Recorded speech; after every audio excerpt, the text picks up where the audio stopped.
Grabe, nagulantang talaga sila kay Michelle D.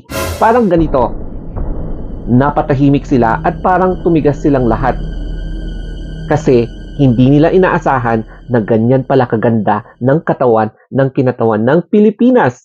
So, yung dating dinededman nila noon, ngayon, aabangan na nila. Kaya watch out. Hindi mo talaga ma-spelling yung mga faces nila kung bakit sila nag-freeze, no, or tumigas silang lahat nang makita nila si Michelle D. Tapos yung mga facial expressions nila, hindi mo talaga mai-drawing kung galit ba, kung natatakam ba, o kaya kung first time nilang nakita si Michelle D, no? Kaya nakakagulat din. Hindi mo talaga aakalain na magiging memorable ang pasabog na ito, ang araw na ito para kay Michelle D at para sa Miss Universe kasi ang daming ganap, 'di ba? Ang dami pang humabol ng mga clips. At ngayon naman ang day 5. So, mapapansin nyo, ibang outfit na naman ang ipinasuot kay Michelle D. So, parang ihinalin tulad siya kay Princess Jasmine D. 'Di ba?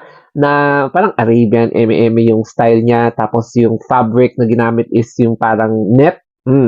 Kaya pupunta ulit kasi sila sa surfing. So kung hindi nyo alam or hindi kayo aware, El Salvador is also located sa equator, malapit sa equator, kaya tropical yung klima nila, similar here in the Philippines. Kaya medyo mainit doon, medyo humid, and kailangan talaga manipis yung mga damit mo. Kaya yung mga ibang kandidata, mukhang hindi nila in-anticipate yung weather sa El Salvador. Kaya mapapansin mo, medyo makakapal pa rin yung mga damit nila in which nakakaapekto ito sa comfort. Sa comfort nila, lalo na kapag pumupunta sila sa labas. Dito sa araw na to, day 5, kung hindi ako nagkakamali, ayan, pinagtitipon-tipon na ang mga Latina. Tsaka ni Michelle D. So, naigrupo si Michelle D sa mga Latina and pupunta sila ngayon sa surfing. And sa moment na ito, parang may mararamdaman ka na awkwardness, no? Kasi parang first time nila magkakasama ngayon. So, that is a normal response, parang kumbaga first day mo in school. So, mamimit mo first time yung mga classmates mo na nakikita mo lang sa social media. Mga ganun na feeling. And mapapansin mo, kanya-kanyang pasabog sa kanilang mga dress. May iba, may pang-cocktail pa rin, pero yung iba din is yung dress na pang-beach talaga, katulad ng sinuot ni Michelle at ng Colombia. Ngayon naman ang day 5. So, tingnan natin kung ano yung itinerary nila. Day 5 for 72nd Miss Universe. Meron pa rin registration and fittings because meron pa rin mga candidates na paparating sa El Salvador. So, upon arriving in El Salvador, meron pa rin MUBA and Clarice content na mga ganap nilang newcomers.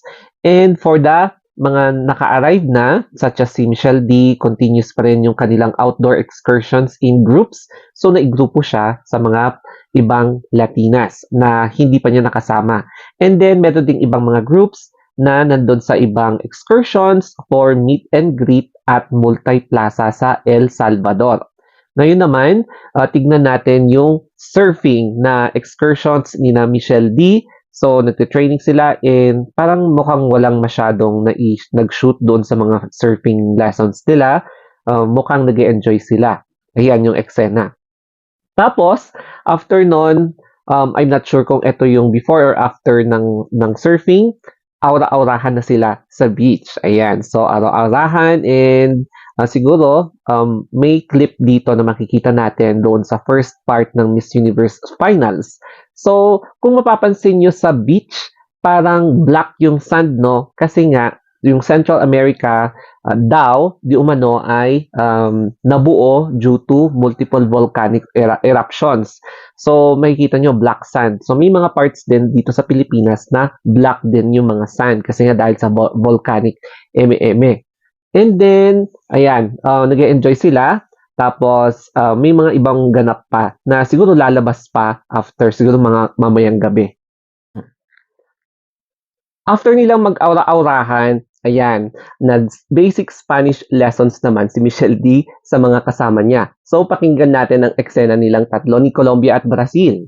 And we have Colombia and Brazil. We have most of chicas. Great. Uh,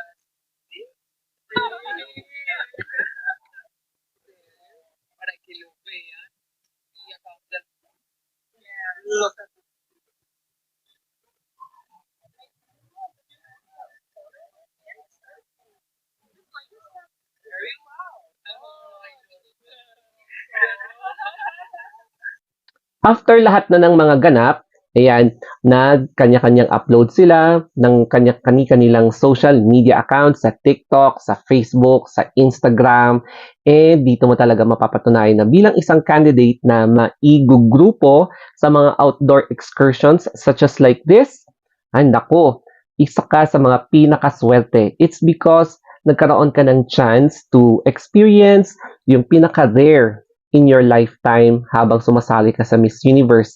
Yung nag-enjoy ka lang, tapos ina-explore mo yung mga tanawin, yung nature sa ibang bansa na medyo challenging na puntahan, lalo na if you are from Asia, if you are from Africa, na hindi madaling puntahan yung doon sa Central America, di ba? Kaya napakaswerte ni Michelle D. And I'm sure magiging part ito ng kanyang personal portfolio.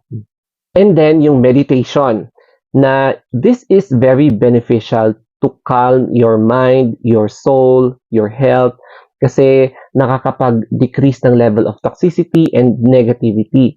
And syempre, I would like to take this opportunity to promote kindness campaign. And marami ang napahanga kay Michelle D sa Miss Universe staff because she is able to remind yung mga Pinoy pageant fans not to behave na in a baknal kanal way. Na natutuwa sila kasi behave ang mga Pinoy pageant fans for the first time this year na kahit na meron di umano binayaran na foreign pageant page na naninira kay Michelle D such as binansagan siyang security guard or mama, ang ganda ng comment natin such as thank you for featuring Michelle D as a security guard because this is a very marangal or moral job. Tama ba yung term ko? That she ensures the safety and security of the CEO. O, di ba? So, ang galing. And then, syempre, ang isa pang reminders is dapat iwasan natin yung ganitong ugali. For example, nagla-live si Miss India. And then, here comes pageant fans na, hey, Miss India, can you feature Miss Philippines? Yung mga ganon. So, I don't want to feature yourself. I want you to feature Miss Philippines. Siyempre, magugulat si Miss India, bakit may ganitong klaseng pageant fans?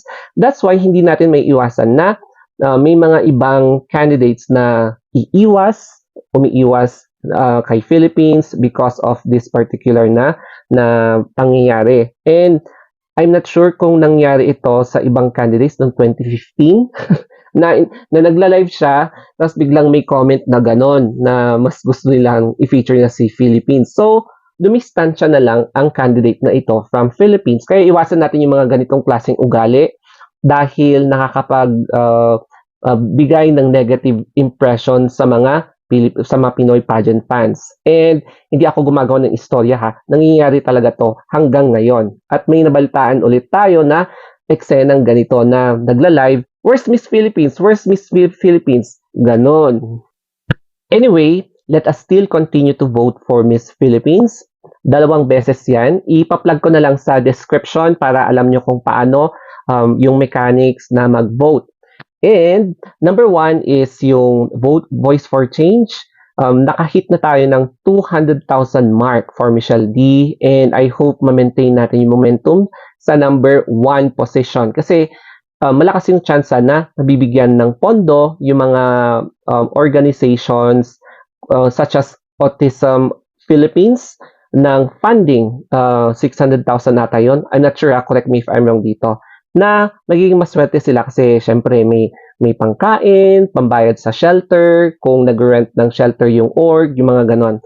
And number 2 is yung fan vote. And syempre, if a candidate garnered, tama ba? Basta yung candidate na nakagarner ng highest votes, makakapasok siya sa semifinals. I'm not sure kung ipapasok siya sa top 20 or top 10.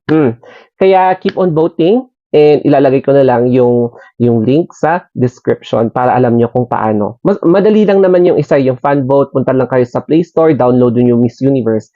And again, umiwas kayo sa mga scammer na nakikiride on, na kunwari magbibigay sila ng pera, tapos i-require ka na bayaran mo daw yung verification, OTP, yung mga ganon sa GCash.